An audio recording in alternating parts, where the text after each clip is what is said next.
भैया आधा किलो चावल देना।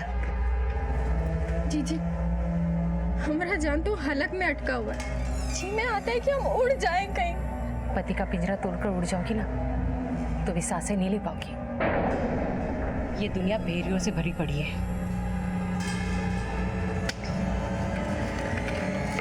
हम कोई भेड़ बकरी तोड़ी ना है जो घास डाल के किसी भी खोटे में काट दिया। उसके बेटे की विधवा है हम, उसकी जागीर नहीं जो हमारे चोले दामन का भाव करे। लेकिन हुआ का? पानी सर के ऊपर चला गया है और नहीं सा जाता। अपना हिस्सा करके अलग रहेंगे हम। आखिर मेरी भी कोई जिंदगी है। शादी कर ली इसका मतलब ये तो नहीं कि हर सास पति के नाम की है। लेकिन पति के रहते अगर औरत अलग रहे ना तो दुनिया थू थू करती है। जिसका दिमाग सड़ा हो ना, गंदगी वहीं पनपता है। और सिंदूर और शादी के ढकोसले से औरतें कैद नहीं हो सकती। घर की चार दीवारी के दुख दर्द जब दहलीज लांग देते हैं, तब करीबियों से चोट खाया इंसान दिल का गुबार निकालने के लिए ऐसा हमदर्द तलाशता है जिससे वो अपना दुख दर्द बांट सके। कई बार हम अपनों के लिए इतने गैर हो जाते हैं कि हमें अजनबियों की सांत्वना भी अच्छी लगने लगती है। लेकिन जब निजी जिंदगी के राज पराये कानों में पड़ने लगे तो इंसान की कमजोरी का कब कौन गलत फायदा उठा ले ये पता नहीं लगता।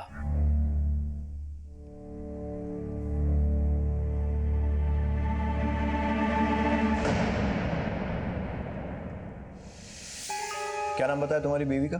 साहब शारदा कल दिन में सत्संग में गई थी लेकिन लौट के नहीं आई साहब। सत्संग? जी वो गांव में बच्चू देवी की कीर्तन मंडली आई है ना, उसी में गई थी। अकेली? ना साहब, पड़ोस की सहेली के साथ। और ये सत्संग कहाँ हो रहा था गांव में? वो तालाब के पास जो मंदिर है ना वहीं पे साहब।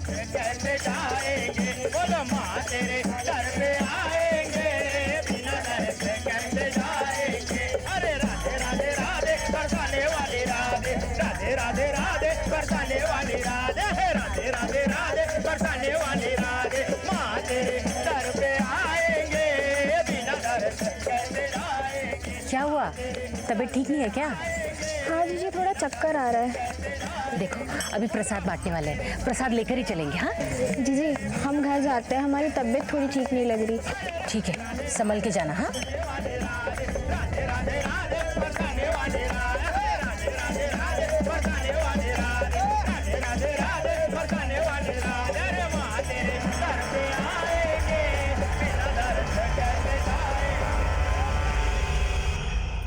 साहब वो इसी रास्ते से गई थी साहब। उसके आगे पीछे या फिर पीछा करते किसी को देखा था?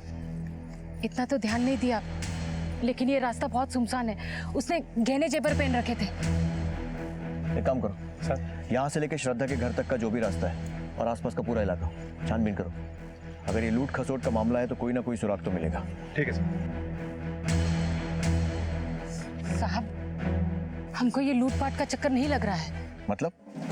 सदा का पति बहुत ही गिरा हुआ इंसान है। इसका मतलब उसके पति ने जो हुआ वो तो राम ही जाने। उसका पति उसको बहुत ही मारता था, जानवरों जैसा बर्ताव करता था वो। छोड़िए, कहाँ आप भी सुबह सुबह? सुबह सुबह तो ऐसे बोल रहे जैसे रात में रोज आती।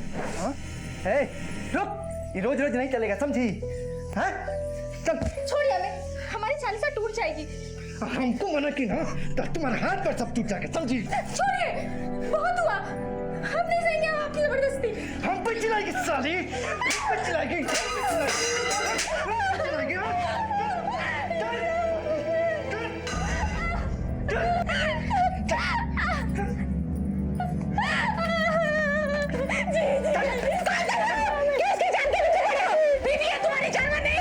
बेबी हाथ से निकल जाए ना तो उसको सीधा करना पड़ता है, समझी? चल या कुछ तो शर्म करो और जाते क्यों करते हो? हमारी घर वाली है, हमारी चाय का तू कौन होता है? भाग यहाँ से, चल चल सारी कहीं की। श्रद्धा मेरे सामने रोज का अपना दुखड़ा रोया करती थी। वो बहुत तंग आ चुकी थी उससे। हमारी जान तो हलक में अटकी पड़ी है। जी में आता है कि हम उड़ जाएं कहीं। एक बार नहीं था साहब, ऐसे कितनी बार बताया। पर तो निकल आए थे साहब उसके, ना हम उसका पर काट पाए और ना ही अपना घर बचा पाए। पता नहीं कहाँ भाग गई जो कि साली। पहले तो कह रहा था लापता हो गई और अब तेरी असलियत सामने आ गई तो बोल रहा है भाग गई। साहब उसका असलियत क्या है ये हम आपको ना बता पाए। चूक हो गई। चूक नहीं, चालाकी। तेरे हाथों उसका खून हुआ, उसकी लाश ठिकाने लगाई और झूठी रिपोर्ट लिखाने के लिए थाने आ गया। नहीं साहब, हम झूठ नहीं बोल रहे हैं, सच में वो गायब है। अगर हम रिपोर्ट न लिखवाते तो आप भी बोलते कि... बोलेंगे नहीं, अब तुझसे उगलवाएंगे। ला ले। साहब हमारा यकीन करो साहब, हमने कुछ नहीं किया है साहब। वो तिरिया चरित्र थी साहब, अपने आशिक के साथ भाग गई होगी, उसको ढूंढो। कौन आशिक? साहब ये तो हमको नहीं पता। बेवकूफ समझता है? हाँ अरे साहब बेवकूफ तो वो हमको बना रही है। अलमारी से जेवर और गहने सब गायब है और 15,000 रुपया भी। ये सब पहले क्यों नहीं बताया? हाँ, रिपोर्ट लिखाते समय? साहब उसका रिपोर्ट लिखवाने के बाद हम अलमारी देखे और हम सब कुछ आपको बताने वाले थे कि उस कुमुद ने आपको भड़का दिया। सिर्फ कुमुद ने नहीं, सारे गांव वालों ने बताया कि कितना प्यार करता था तुझसे। प्रेम तो करते थे उससे, लेकिन उसने कभी हमको बहाव नहीं दिया, हमारे छूते ही दूर भागती थी।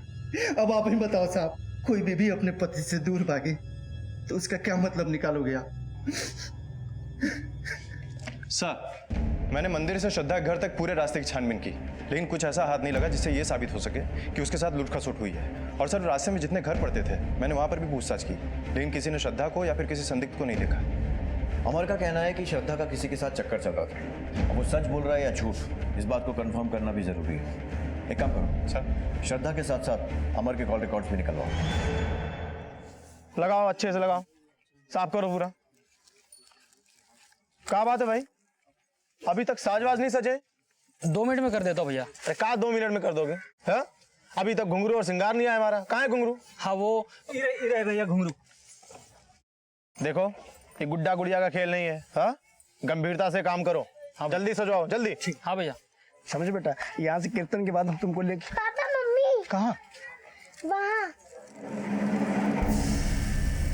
चलो ना मम्मी के पास। नहीं बेटा रुको, अब हम नहीं रुकने वाले। तो क्या उसके लिए अपने पति को छोड़ देगी? हाँ, छोड़ देंगे, जरूरत पड़ी तो वो भी करेंगे।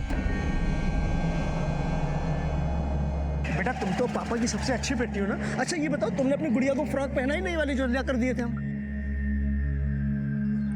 पापा मम्मी कहाँ है? बेटा कहीं गई होंगी। अरे अभी तो यहाँ थी। बेटा सुनो ना मेरी बात। मिमी, मिमी, मिमी। चाची मम्मी कहाँ है? बेटा मम्मी तो चली गई। Papa mummy. पुनीत आया था क्या? पापा मम्मी चाहिए, पापा मुझे मम्मी चाहिए। सर, 25 अप्रैल की शाम 6 बजे श्रद्धा का फोन उसके गांव में ही एक्टिव था। उसके बाद उसका फोन बंद हुआ और वो लापता हो गई।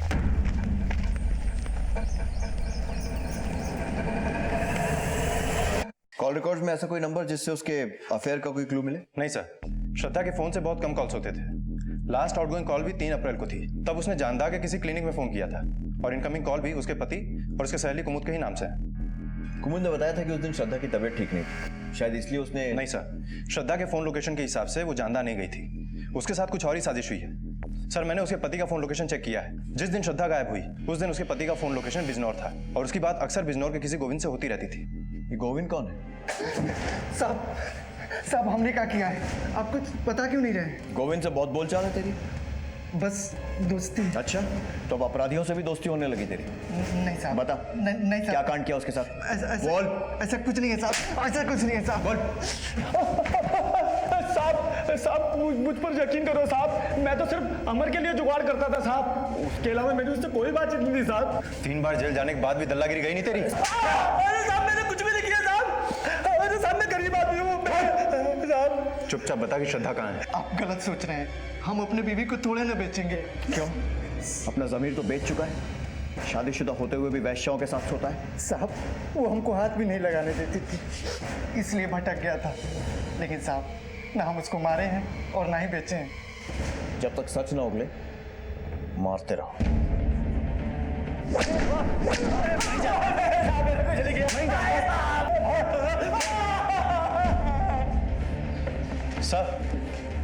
सर, गोविंद को बहुत तोड़ा लेकिन कुछ उगल नहीं रहा है। यादव, ये तो साफ है कि अमर अच्छा पति नहीं है। तो ये भी हो सकता है कि श्रद्धा उससे तंग आकर अपनी मर्जी से कहीं चली गई, लेकिन कहां और किसके साथ? एक काम करो सर, श्रद्धा और उसकी सहेलियों से पूछताछ करो किस किस से मिलना जुलना था, उसके घर किस किस का आना जाना था। और बिजनौर और आसपास के इलाकों की उन औरतों से भी पूछताछ करो जिनके पास अमर जाया करता था। ठीक है सर।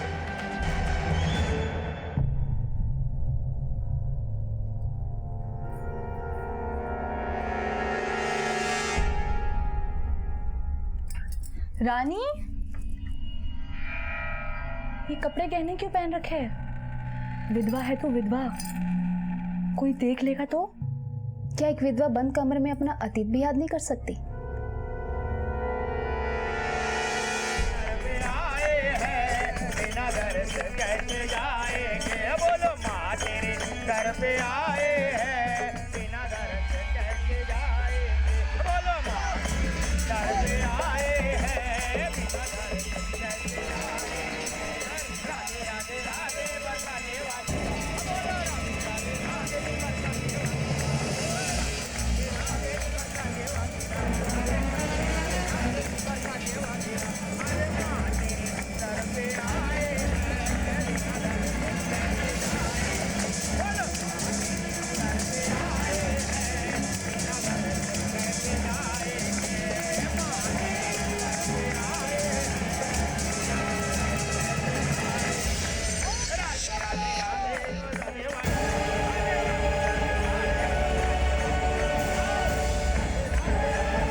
बेटा वो तुम्हारी मम्मी नहीं है। पापा वो मेरी मम्मी है।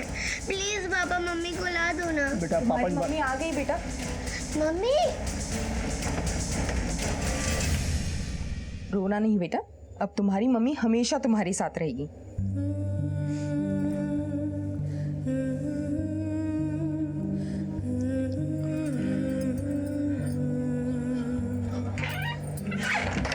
उससे ऐसी कोई भी उम्मीद मत दो जो तुम पूरी न कर पाओ।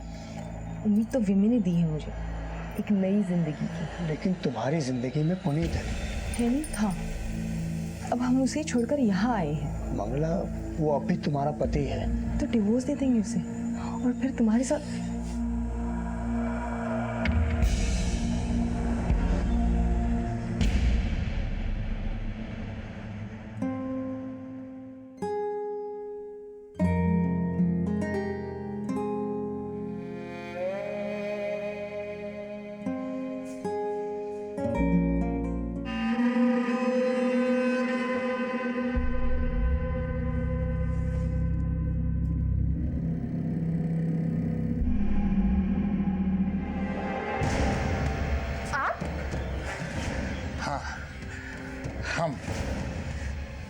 हमें पता है तुम्हारे भीतर कौन सी आग जल रही है। हटो यहाँ से, हमें छुआ तो अच्छा नहीं होगा। अरे डरो नहीं, किसी को पता नहीं चलेगा।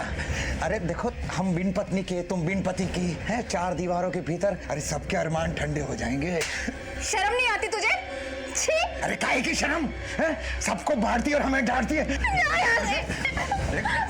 हम जानते हैं। अरे हम सब संभाल लेंगे। अरे किसी को पता नहीं चलेगा, हमारी बात सुनना। अरे काहे का छी, थूकने के लायक तो तू भी है? हमें पता है तू किसके साथ रंगरेलियां मना रही है। सर मैंने श्रद्धा के गांव वालों से और पड़ोसियों से पता किया। सबका कहना है कि श्रद्धा बहुत ही सीधी सादी औरत थी। सब उसके पति में ही खोट निकाल रहे हैं। अच्छा ये पता चला कि उसने क्लिनिक में फोन क्यों किया था? सर ये तो पता नहीं चला है, लेकिन 3 और 4 अप्रैल को श्रद्धा क्लिनिक गई थी। और सर उस क्लिनिक के डॉक्टर के बारे में भी कुछ बातें पता चली हैं। क्या? यही कि वो डॉक्टर अय्याश किस्म का आदमी है सर। औरतें उसके क्लिनिक में जाने से परहेज करती हैं। और सर ये भी बात पता चली है कि वो औरतों को गलत नजर से देखता है, इसीलिए उसकी बीवी ने भी उसे छोड़ दिया है। लंबी लंबी सांसें लो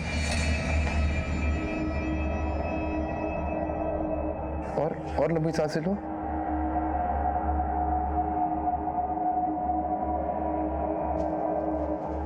संभल जाओ डॉक्टर साहब, अभी तो बीवी छोड़ के गई है, ऐसा ना हो पूरा गांव छोड़ना पड़े। दवाई तो लेती जाती। कमीने का बीज डाला।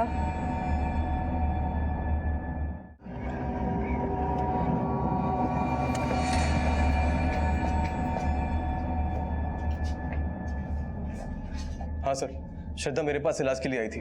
क्या परेशानी थी उसे? किस चीज का इलाज कराने आई थी? सर उसे चेस्ट इन्फेक्शन था। तुमसे तो कोई इन्फेक्शन नहीं था ना? सर कैसी बात करें सर, वो तो बेचारी अपने पति से परेशान थी। अच्छा, मतलब उसका इलाज करने के साथ साथ उसकी परेशानियां भी बांट रहे थे? सर ऐसी बात नहीं है, मैं उसका एक बार चेकअप कर रहा था तो उसकी बॉडी में मैंने निशान देखे थे। ये चोट कैसे लगी तुम्हारे?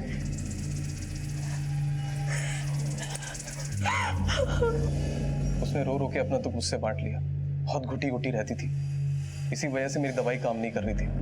मैंने उससे कहा कि शहर के बड़े अस्पताल में जाके अपना इलाज करा ले। कौन से हॉस्पिटल में जाने को कहा था? City hospital Bijnor. पर हमने तो सुना है कि गांव की औरतें तुम्हें पसंद तक नहीं करती। फिर श्रद्धा तुमसे अपना दर्द क्यों बांट रही थी? कहीं तुम्हारा और उसका कुछ? सर ऐसा कुछ नहीं है सर, किसी ने आपको मेरे खिलाफ भड़का दिया। मैं तो औरतों की बहुत इज्जत करता हूँ। इसीलिए तुम्हारी बीवी तुम्हें छोड़कर चली गई ना? क्योंकि उसे तुम्हारी रंगरेलियों के बारे में पता लग गया होगा। सर रंगरेलियां बनाने का शौक तो उसको है, पति के रहते गैर मर्द के साथ में रहती है। मतलब?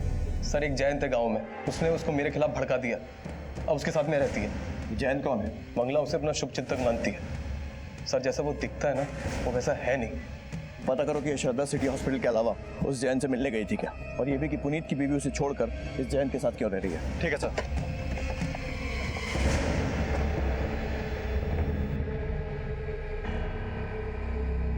मैंने सिर्फ विम्मी के लिए पुनीत को नहीं छोड़ा, बल्कि मैं तुमसे भी। मम्मी मम्मी देखो ना, मैंने ड्राइंग बनाई है। ये पापा, ये मम्मी और ये मैं। बहुत अच्छा है। पापा देखो ना। अरे बहुत अच्छी है। इसमें ना मैं रेड कलर करूंगी। एक तरफ रिश्ते जोड़ने के सपने देखे जा रहे थे तो दूसरी तरफ रिश्ते बिखर रहे थे। हम सफर जब हमदर्द नहीं बन पाते तो आपसी लड़ाई झगड़े कभी कभी अपराध में तब्दील हो जाते हैं। श्रद्धा की गुमशुदगी की वजह घरेलू हिंसा को माना जा रहा था। मंगला पुनीत का रिश्ता अलगाव तक आ पहुंचा था और विधवा रानी पर हो रहे अत्याचारों की सुनवाई से पहले ही उसकी जिंदगी में अपराध अपने पैर पसार रहा था।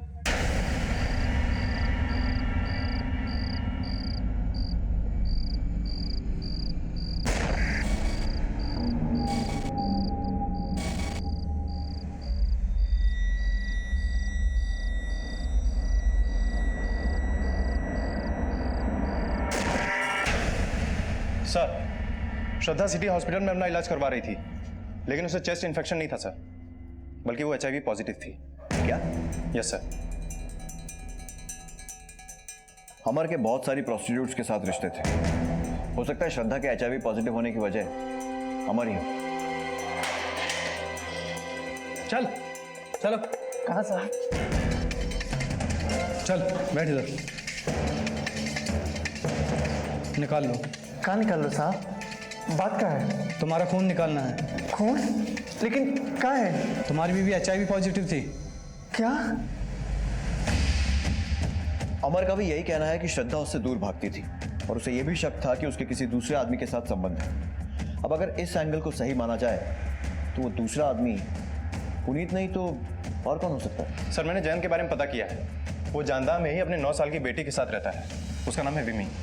सर उसकी बीवी नहीं है, लेकिन श्रद्धा के साथ उसके किसी प्रकार के रिलेशन की बात सामने नहीं आई है सर। लेकिन पुनीत की बीवी का उसे छोड़कर जयंत के साथ रहना, इसकी वजह? सर लोगों का कहना है कि पुनीत मंगला पे अत्याचार करता था, इसीलिए मंगला ने उसे छोड़ दिया। जयंत ने उसे रहने के लिए जगह दी सर। और सर मंगला का जयंत की बेटी विमी से भी काफ़ी लगाव है, क्योंकि पुनीत से उसकी कोई संतान नहीं। सर मंगला ने डाइवोर्स केस भी फाइल कर दिया है। लेकिन मंगला का पुनीत को छोड़ना पुनीत के नाजायज रिश्तों का परिणाम भी हो सकता है। एक काम करो सर, इस डॉक्टर की कुंडली निकालो। साहब बिना सुरक्षा के हम आज तक किसी को छुए तक भी नहीं। वो औरत तिरिया चरित्र थी। बहुत हो गया तेरा, चला भी अंदर। अरे बड़े साहब का है मैडम, बड़े साहब का है। हम लूट गए, बर्बाद हो गए, हमारी बहू सब लूट कर लेके भाग गई साहब। रानी का पति कब मरा था? 6 महीने पहले साहब। पर साहब रानी को हमने कभी अपनी बहू नहीं समझा, बेटी जैसा समझा। पर हमारे बेटी की जमीन बेचकर चली गई वो, और देखिए हमें चुना लगा गई। जमीन कब बेची? कल ही रजिस्ट्री हुई है साहब, 5 लाख की। साहब वो गहने जेवर सब लेकर चली गई। कल रात से हम उसे ढूंढ रहे हैं। अब देखिए ना, पता ही नहीं चल रहा है, उसका फोन भी बंद आ रहा है। श्रद्धा की तरह रानी भी गहने और नकदी के साथ लापता हो गई थी। एक ही तरह के इन दोनों केसेस में पीड़ित का कोई भी सुराग सामने आने से पहले शक के दायरे में पीड़ित के करीबी ही आए। साहब रानी का ससुर रानी को बेटी बहू की नजर से नहीं बल्कि बहुत गंदी नजर से देखता था। उसके बेटे की विधवा है हम, उसकी जागीर नहीं जो हमारे चोले दामन का भाव करे। और इतना ही नहीं साहब, रानी रोज उसके शोषण का शिकार हो रही थी। छोड़ सर, रानी के पड़ोसन गोमती ने कहा है कि रानी के ससुर की गलत नजर थी रानी के ऊपर। यही बात बाकी के पड़ोसियों ने भी कही है।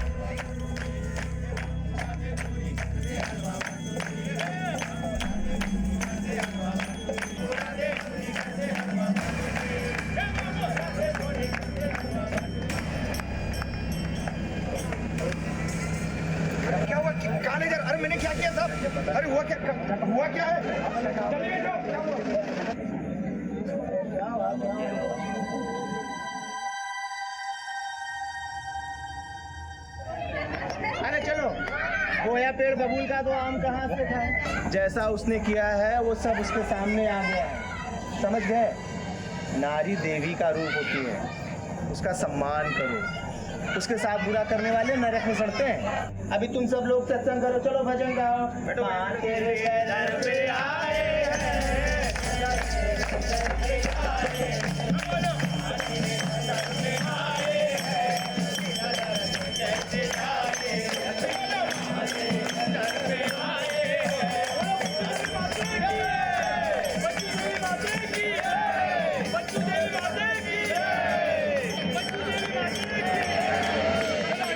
साहब हम नशे में थे इसलिए गलती से उसको छू लिया, पर उसने तो हमें हमारे कमरे से निकालकर पूरे गांव में ढिंडोरा पीट के हमारी नाक ही कटवा दी। और उसे मार कर तेरी नाक वापस आ गई? नहीं नहीं साहब, हमने उसे नहीं मारा।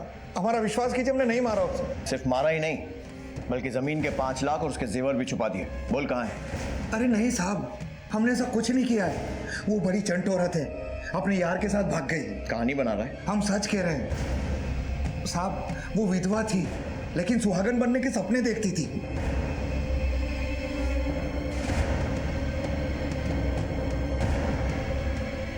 जमीन बेचने के एक दिन पहले से उसने अपना रंग दिखाना शुरू कर दिया था। हम सच कह रहे हैं। चलिए, ये भजन संध्या तो समाप्त हुई। देवी माँ ने जो शिक्षा दी है उसे अपने हृदय में रखिए, वो आपके जीवन के मार्ग को प्रशस्त करेगा। अगली भजन संध्या पे फिर से मुलाकात होगी। राधे राधे। राधे। बैठ।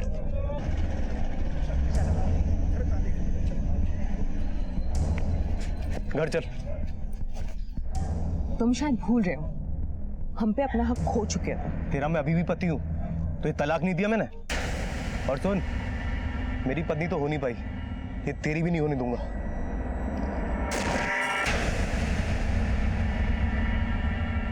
सर, रानी की फोन लोकेशन के हिसाब से 3 मई की रात 8 बजे तक वो मरून गांव में थी, जहां पर उसने खरीदार से जमीन के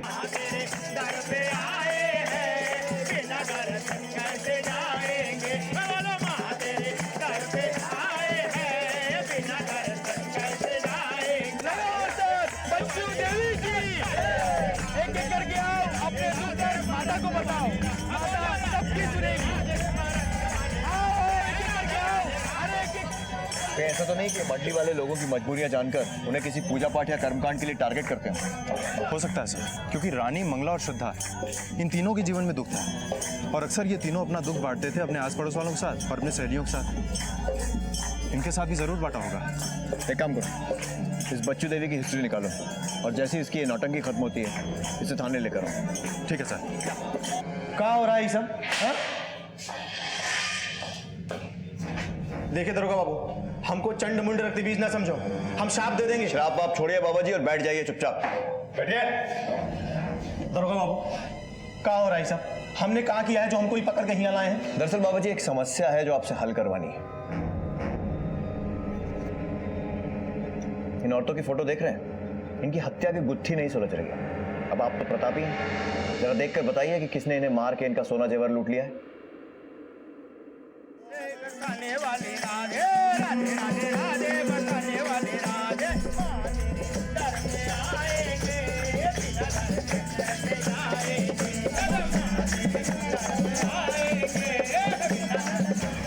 मेरे ससुर मेरी इज्जत पे हाथ डालते हैं। कारी तो मेरी भक्त थी बेचारी, हमारे पास अपना दुखड़ा सुनाने के लिए आती थी। तो इन्होंने आपको अपना दुखड़ा सुनाया और आपने ऐसा क्या उपाय बताया कि इन्हें खुशी मिलने की बजाय मौत नसीब हुई? हम तो इन तीनों का भला ही चाहते थे, लेकिन अब देवी मैया की मर्जी। बोला मत बंद। दरोगा बाबू, ये कैसी बात कर रहे हैं आप हमसे? आपके दिमाग में क्या पक रहा है? नहीं समझ आ रहा। समझे? नहीं समझे? समझाओ। हाँ? दर्द हो रहा है? लगाऊं एनेस्थीसिया? देखिए दरोगा बाबू, ये आप दोनों ठीक नहीं कर रहे हैं। ड्रामा मत कर, सीधे सीधे बता कहां से लाता था एनेस्थीसिया? बता कहां से लाता था?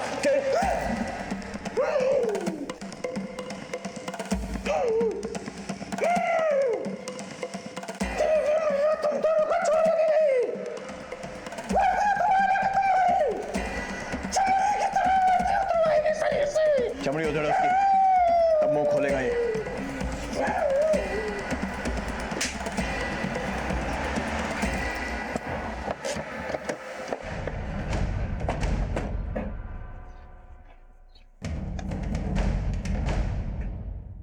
हाँ सर, ये यहाँ से ही खरीदी गई थी। सर 2 महीने पहले ये डॉक्टर पुनीत ने खरीदी थी। 2 महीने पहले खरीदी? जी। उसके बाद कभी नहीं ली? नहीं सर। इस एक बॉटल से कितने इंजेक्शन दिए जा सकते हैं? सर 3। अच्छा, डॉक्टर पुनीत के अलावा कभी ये आदमी लेकर गया है? नहीं सर।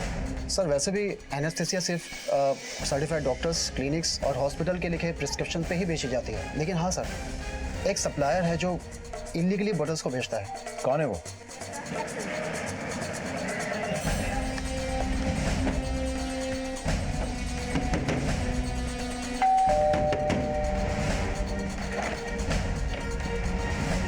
जी सर। पकड़ उसको, जाना होता है, पीछे से जा। कांस्टेबल, निकालो इसे, संभाल के।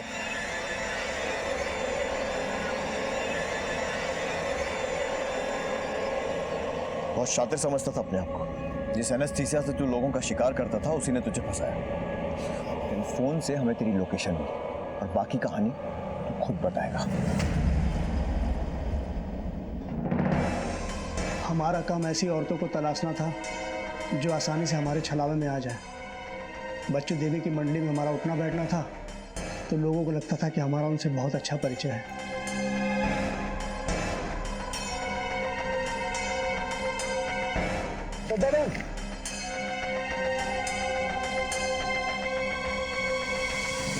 हम बच्चू देवी की कीर्तन मंडली में बैठते हैं, आप हमको देखे नहीं होंगे, वहीं बैठते हैं। उन्होंने आपकी समस्या के बारे में हमको बताया।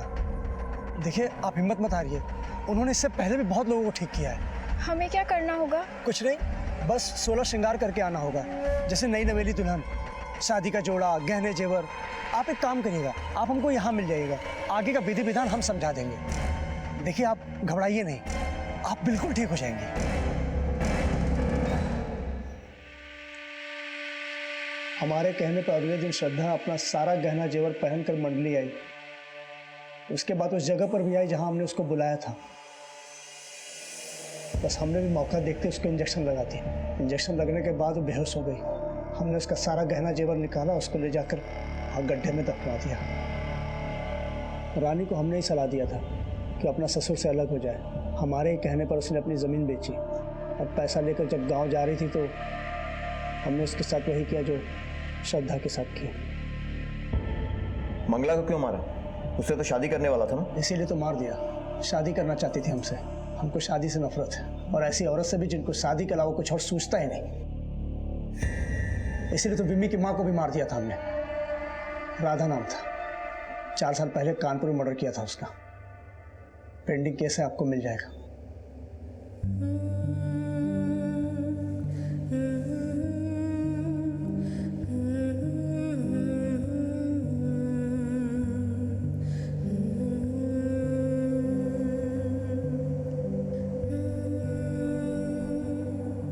जयंत एक पेशेवर अपराधी था। लूट, हत्या और ठगी के कई केसेस में उसने अपने द्वारा किए गए अपराधों का खुलासा किया। इन अपराधों में राम बच्चन और बच्चू देवी की कोई भी भूमिका सामने नहीं आई, लेकिन खुशी की उम्मीद में उससे अपना दुख दर्द बांटना पीड़ितों की भूल और लापरवाही बनकर सामने आई। रोजाना कई जाने अनजाने चेहरों और नामों से हमारा परिचय होता है, लेकिन किसको अपना कितना परिचय दिया जाए किसको दोस्त, किसको हमदर्द और किससे अपना दुख दर्द बांटा जाए, इसका चुनाव भी बड़ी सूझबूझ से करना चाहिए, क्योंकि हमारी और हमारे परिवार की सुरक्षा भी हमारी ही जिम्मेदारी है। इसी विचार के साथ अब मैं अनूप सोनी आपसे विदा लेता हूं। फिर मुलाकात होगी अगले एपिसोड में जुर्म की एक और कहानी के साथ। तब तक अपना और अपने परिवार का ख्याल रखें और देखते रहें क्राइम पेट्रोल डायल 100। सबक एक को, सीख हम सबको। जय हिंद।